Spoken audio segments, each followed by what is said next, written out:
শ্ৰদ্ধা ৰাইজ, ৰাজ্য চৰকাৰে অসম মালাৰ অধীনত দুটা বৃহৎ আঁচনি দৰং জিলাৰ বাবে অনুমোদন কৰিছিল। 283 কোটি টকা ব্যয় কৰি চিপাঝাৰ আৰু টংলাৰ মাজত সমগ্ৰ টকা ৰাজ্য চৰকাৰৰ নিজৰ পুঁজিৰে ব্যয় কৰি আজি আমি পথ নিৰ্মাণৰ কাম হাতত লৈছো।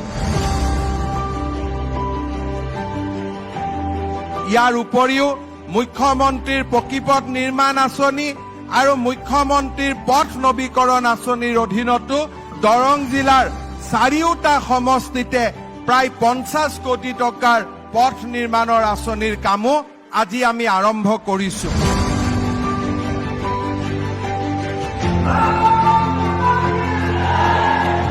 श्री नितिन गडकरी जी को बहुत बहुत धन्यवाद देता हूं कि उन्होंने आज समय निकाला और हमारे बीच में वर्चुअली उपस्थित होके मंगलदय बाईपास का सहित 4 बड़ी परियोजना का शिलान्यास किया, उद्घाटन किया।